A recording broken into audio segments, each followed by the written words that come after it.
सबसे पहले उन तमाम साथियों का जिन्होंने डुमरी अनुमंडल डुमरी प्रखंड के विनोद बिहारी महतो चौक से लेकर रांची राजधानी विधानसभा के ठीक सामने इस प्रांगण में 180 से लगभग 200 किलोमीटर की यात्रा तय करके आए, जिनके पांवों में छाले पड़े, जिनके नाखून, जिनके पांवों से खून की धाराएं बहें, जिन्होंने अपने ठंड के महीने में आज इस कड़कड़ाती ठंड में जिनके माथे से बदन से पसीना बहा, उन तमाम साथियों को, उन तमाम भाइयों को, उन तमाम बहनों को जो पदयात्रा के माध्यम से इस राजधानी तक पहुंचे हैं, उनको हृदय दिल से आभार, अभिनंदन।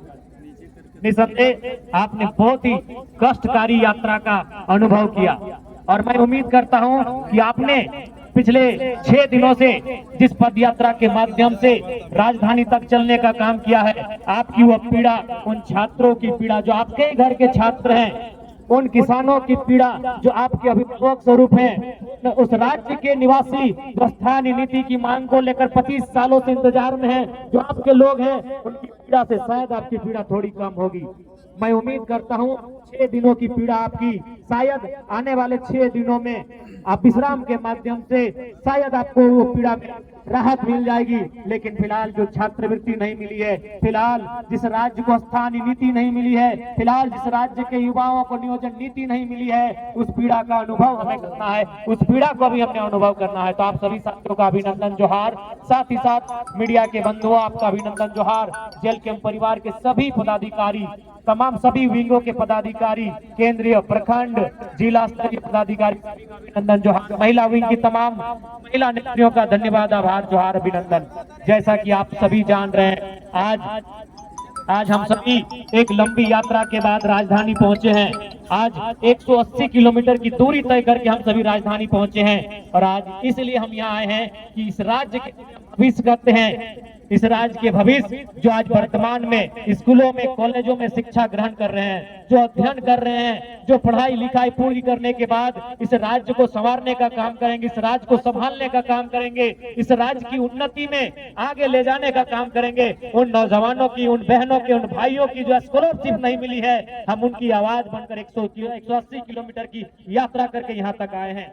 हम इसलिए यहाँ तक आए हैं कि जब से झारखंड राज्य बना है, भगवान बिरसा मुंडा की जयंती, हमारे भगवान धरती आबा बिरसा मुंडा की जयंती सन 2015 नवंबर को जिस राज्य का गठन किया गया, उस दिन की तारीख से इस राज्य के लोगों का, इस राज्य के निवासियों का लगातार ये मांग रहा है कि इस राज्य में स्थानीय नीति बनाई जाए, इस राज्य में स्थानीय नीति बनाई जाए, यह परिभाषित किया जाए कि झारखंड राज्य किनका है, यह परिभाषित किया जाए इस राज्य के मूल निवासी कौन है, यह परिभाषित किया जाए कि झारखंड की कौन है। 1932 के खतियान के आधार पर स्थानीय नीति की मांग को लेकर हम सभी यहाँ पर पैदल चलकर आए हैं। तो कहीं ना कहीं आज इस राज्य की सरकार को यह सीधा संदेश होगा, राज्य की सरकार को हमारा सीधा संदेश होगा कि आप समय रहते नीतियों का निर्धारण करें, आप समय रहते छात्रवृत्ति का भुगतान करें। आज सोचना चाहिए, माननीय मुख्यमंत्री को सोचना चाहिए कि राज्य की जनता ने कितनी उम्मीदों के साथ आपको सरकार में लाने का काम किया। राज्य की जनता ने आपको 2 बार पूर्ण बहुमत से सरकार में लाने का काम किया, लेकिन आप भूल गए अपना वो वादा जो आपने चुनाव से पहले कहा था कि हमारी सरकार बनते ही हम 1932 के खतियान के आधार पर स्थानीय नीति लागू करेंगे। तो आज झारखंड का हर एक आवाम, झारखंड का गांव, झारखंड का किसान, झारखंड का नौजवान, झारखंड की माएं, झारखंड की बहनें, झारखंड का छात्र, हर एक व्यक्ति यही पूछ रहा है कि 1932 के आधार पर स्थानीय नीति कहाँ है, खतियान के आधार पर स्थानीय नीति कहाँ है, झारखंडियों की स्थानीय नीति कहाँ है। और वही सवाल आज झारखंड लोकतांत्रिक क्रांतिकारी मोर्चा भी आपसे पूछ रहा है। इस सवाल का उत्तर आपको देना होगा माननीय मुख्यमंत्री महोदय, इस सवाल के उत्तर से आपको भागना नहीं है, इस सवाल का आपको उत्तर देना है। नहीं तो याद रखिएगा, राजनीति किसी की बपोती नहीं होती है। आज आपका है तो कल इस राज्य की जनता ये डिसाइड करे कि इस राज्य की दिशा किनके हाथों में देना है, इस राज्य की राजगद्दी को किनके हाथों में देना है। आज बड़ी दुर्भाग्य की बात है, आज जहां हम लोग धरना दिए हैं, ठीक इसके बगल में हमारे दिव्यांग भाई बहन लोग धरना दिए हैं। ये कितना चिंता का बात है। आज यहीं से हम देख रहे हैं, आज भले उस विधानसभा के सदस्य हम हैं, भले विधानसभा के बाहर आप देख सकते हैं, यहीं से जगमग विधायकों का आवास दिख रहा है। आज कहीं ना कहीं हमारा देश और हमारा राज्य भी विरोधाभास का राज्य बनता जा रहा है।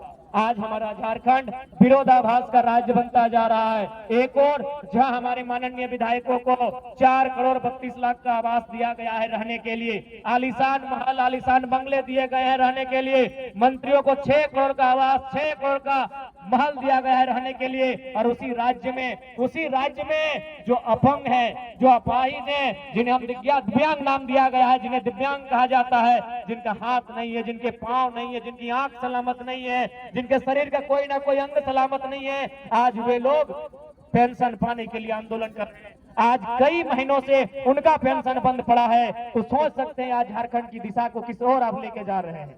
इसलिए आज इस कार्यक्रम के माध्यम से राज्य की सरकार को सीधा चेतावनी होगा, राज्य की सरकार को सीधा संदेश होगा कि आप अगर हमारी जो मांगे हैं, जिन मांगों को लेकर हमारे संगठन के पूरे टीम के साथ ही डुमरी से रांची चलकर आए, अगर उन मांगों की पूर्ति नहीं की जाती है तो यह पद यात्रा है। पद यात्रा के बाद हम लोग एक नई यात्रा, एक नए कार्यक्रम की रूपरेखा तैयार करेंगे और झारखंड सरकार को ईंट से ईंट बजाने का काम करेंगे। इस बात को भी सरकार याद रख ले, इस बात को भी सरकार को याद रखना होगा कि आज, और यह तो आपको अनुभव करना होगा। आप कहते हैं आप और जब पूरा राज्य जानता है कि आप आंदोलनकारी के सुपुत्र है, लेकिन कैसा आपका परवरिश हुआ है, आप कैसा आंदोलनकारियों का सम्मान करते हैं कि आज आंदोलनकारी के राज्य में आंदोलनकारियों की स्थिति कहां है। आज आपने 10,000 सहायक आचार्य की नियुक्ति दी, मैं पुनः उसके लिए आपको बधाई दूंगा। मैं पुनः आपके साथ साथ उन 10,000 सहायक आचार्य को भी बधाई दूंगा। लेकिन सवाल ये होगा मुख्यमंत्री महोदय, आपने ये तो झारखंड की जनता को बता दिया कि आपने नौकरियां दी, लेकिन क्या आप बताएंगे कि ठेकेदारी किनको दे रहे हैं? जो 50 करोड़ का, 100 करोड़ का, 200 करोड़ का, 500 करोड़ का, 1000 करोड़ का टेंडर जो निकल रहा है, वो टेंडर आप किसको दे रहे हैं? ये भी राज्य की जनता को बताना होगा। आज एक उपायुक्त के बगल में, उपायुक्त के पीछे, डीसी के पीछे, डीसी के आगे, डीसी के दाएं, डीसी के बाएं जो व्यक्ति खड़ा होता है, जो काम करता है, वो आउटसोर्सिंग के माध्यम से आता है। ये भी आपको बताना होगा कि झारखंड की कितनी आउटसोर्सिंग एजेंसियां झारखंड की सक्षम है। उन आउटसोर्सिंग एजेंसियों के माध्यम से चयन होने वाले कितने नौजवान, कितनी बहनें, कितने भाई झारखंडी हैं, ये भी आपको बताना होगा।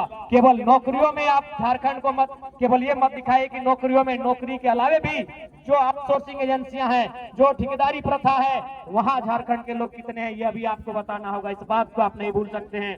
और आज बिल्कुल ये दुर्भाग्य की बात है, 25 सालों के झारखंड में अगर कुछ बदला है, इन 25 सालों के झारखंड में अगर कुछ बदला है तो केवल नेताओं का जीवन बदला है। इन 25 सालों के झारखंड में कुछ बदला है तो विधायकों का जीवन बदला है, सांसदों का जीवन बदला है। वो चुनाव जीतने के बाद हार भी जाते हैं, उनको आजीवन लाखों रुपए सैलरी दिया जाता है, उनको आजीवन लाखों रुपए की सैलरी का भुगतान किया जाता है। लेकिन आम जनता का जीवन कितना बदला है? आज आम जनता केवल छात्रवृत्ति के लिए नहीं, बल्कि हमारी माएं, हमारी बहनें जो सेविका का काम करती है, जो सहायिका काम कर रही है, जो पोषण सखी, बैंक सखी का काम कर रही है, वो भी आज धरने पर बैठी हैं।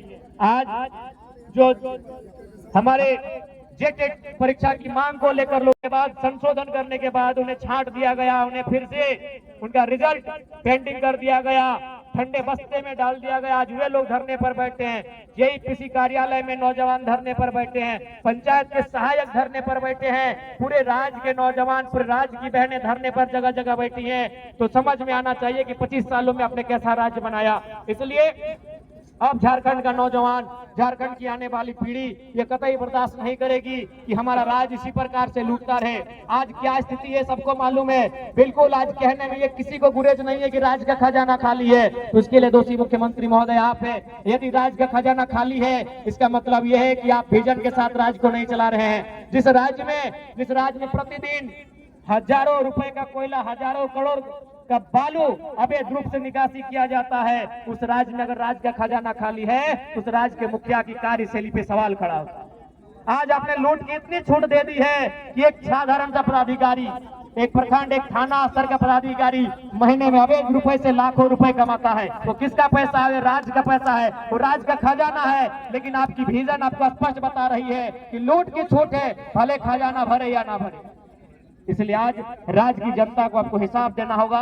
और यदि राज्य की जनता को आप हिसाब नहीं देते हैं, यदि सच समय राज्य की जनता के जो मुद्दे हैं, विशेषकर स्थानीय नीति 1932 का खतियानो या 1964 का खतियान हो या भाषा संस्कृति परंपरा का आधार हो, यदि इस राज्य के लिए आप स्थानीय नीति नहीं बनाते हैं तो इस राज्य की जनता जिन्होंने आपको पलकों पे सजाया है ये आपको धूल में मिला सकते हैं। इस बात को याद रखिएगा, क्योंकि विधानसभा शाम की आवाज है और शाम की आवाज दूर तक जाती है और आपके पदाधिकारी, आपके मंत्री, आपके विधायक भी जरूर इस बात को सुनते हैं कि आज दिन भर जो लोग धरना पर बैठे थे, चाहे वो दिव्यांग हो, चाहे वो आंगनबाड़ी की दीदी लोग हो, चाहे वो जेल कैंप के तमाम साथीगण हो, चाहे वो सहायक आचार्य हो, चाहे वो व्यावसायिक प्रशिक्षक हो, चाहे वो किसी भी विभाग के आंदोलनकारी हो, उन्होंने किन बातों को रखा, दिन भर क्या क्या हुआ, यह आवाज आपके कानों तक जरूर जाएगी।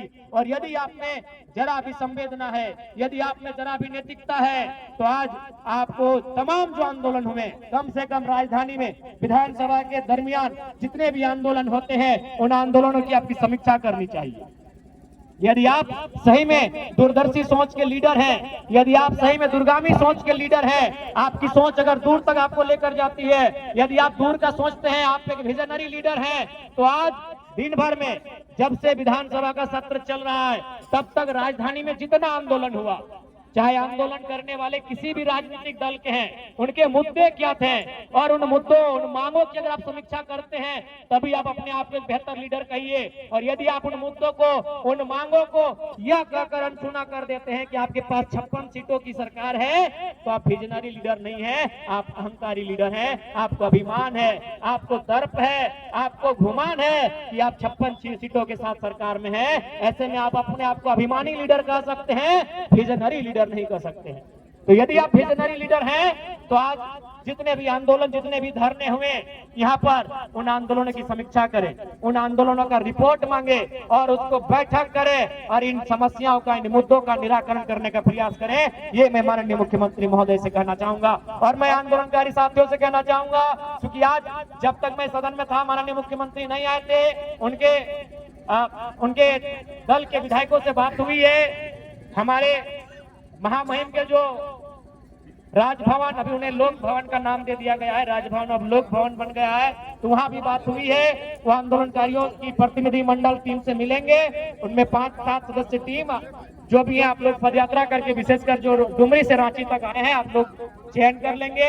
वह आपकी मांगों को लेकर आप क्यों पदयात्रा किए हैं, उस पदयात्रा को उन्होंने भी वॉच किया है, राजभवन ने भी, और वो आपसे मिलेंगे। हमारी उनसे बातचीत हो गई है, लेकिन आज मुख्यमंत्री समय पर नहीं आए थे, नहीं तो आज ही उनसे मैंने बात किया था, संदेश दिया था उनके अधिकारियों के माध्यम से कि अमुक तिथि पर एक कार्यक्रम है, जो पदयात्रा करते हुए यहाँ तक आ रहे हैं, वो आपसे मिलने की अपेक्षा रखते हैं। तो शायद जब तक हम तो वो नहीं आए थे, हम उम्मीद करते कल या परसों 2 दिन सत्र चलेगा।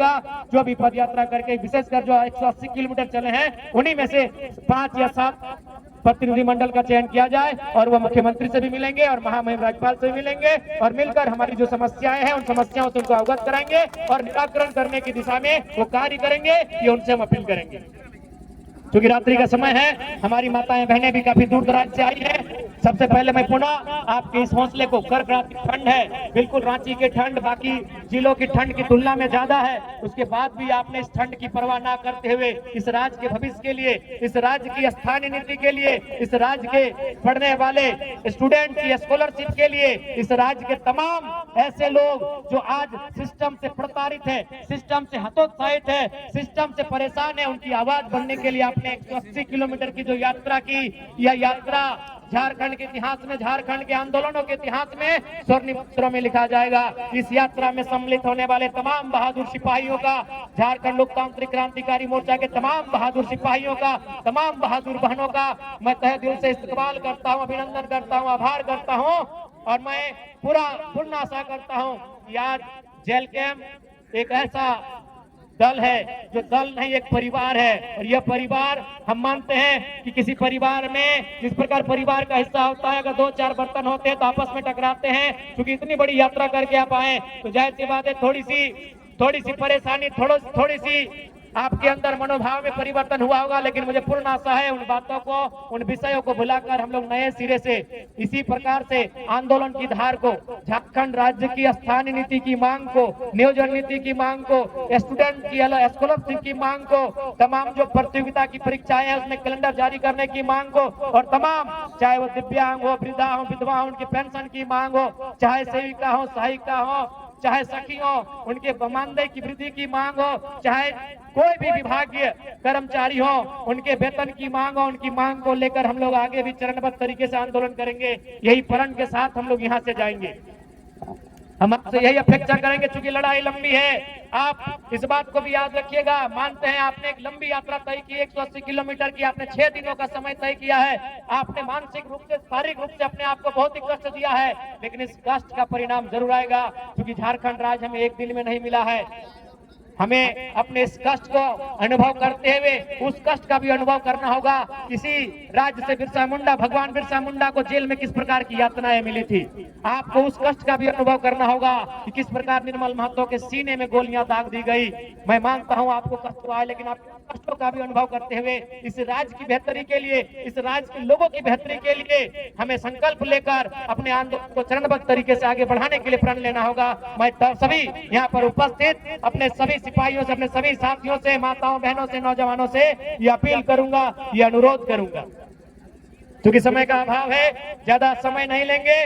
पुनः आज छठा दिन इस यात्रा का, और हम पुनः जो हमारी मांग रही थी, जेलकेम का जो उद्देश्य रहा है झारखंडियत, आज स्थानीय नीति की जब हम लोग बात करते थे, जब हम लोग 1932 खतियान की बात करते थे, तो इसी राज्य में बहुत सारे लोग हमारा उपवास उड़ाते थे। विशेषकर जो अन्य राज्यों से है वे लोग हमारा उपवास उड़ाते थे। खासकर हमारे पड़ोसी राज्य बिहार से जो लोग यहाँ रहते हैं वो उपवास उड़ाते थे। लेकिन आज वो देख सकते हैं बिहार राज्य में भी वहाँ के नौजवान में डोमिसाइल पॉलिसी की मांग करने लगे हैं। आज तेजस्वी जी विपक्ष में बैठे हैं, लेकिन जब चुनाव का प्रचार चल रहा था और जब वो जनता से वादा कर रहे थे हम सरकार में आएंगे, तो उनकी डोमिसाइल पॉलिसी लागू करने की बात कर रहे थे। इसलिए यदि कोई बिहार किसी भी राज्य के लोगों ने जब हम लोगों को उपहास किया था कि ये किस खतियान की बात कर रहे हैं, ये किस नियोजित नीति की बात कर रहे हैं, ये किस स्थान नीति की बात कर रहे हैं, तो आप भी आकलन कर लें, आप भी अपने आप में झांके। अब आपका राज्य भी डोमिसाइल पॉलिसी है, स्थानीय नीति की बात कर रहा है। क्योंकि जैसे हमारे राज्य में अन्य राज्यों के अभ्यर्थियों का, अन्य राज्य के अधिकारियों का दबदबा बढ़ा है, यह भी सच है। बिहार में भी, उत्तर प्रदेश समेत कई राज्य हैं जिनका दबदबा बढ़ा है, और आज बिहार खुलकर उनका विरोध करने लगा है। बिल्कुल यही समस्या हर एक राज्य की है। आप केंद्र की नौकरियों के माध्यम से किसी राज्य में आए, किसी की नहीं है। आप बीएसएफ के रूप में, आप सीआईएसएफ के रूप में, आप तमाम नियुक्तियां हैं जो केंद्र नौकरियां हैं, उनके रूप में आप किसी भी राज्य में आए, किसी ने आपका प्रतिरोध नहीं किया है। लेकिन आप किसी राज्य की नौकरियों में दूसरे राज्य के लोग अभी फर्जी तरीके से आएंगे और बहुत भारी संख्या में आने लगेंगे, तो हर एक राज्य विरोध करेगा। क्योंकि उस राज्य का वो मौलिक अधिकार होता है, उस राज्य का वो निजी अधिकार होता है, उस राज्य का वो संरक्षण का विषय होता है। इसलिए मैं आपके माध्यम से, मीडिया बंधुओं के माध्यम से पुनः स्पष्ट करना चाहूंगा, हम लोग कल भी स्थानीय नीति के साथ खड़े थे, हम लोग कल भी खतियान के साथ खड़े थे, हम लोग कल भी थे, आज भी हैं और कल भी रहेंगे। जब तक हम रहेंगे झारखंडियत के मुद्दों के साथ रहेंगे।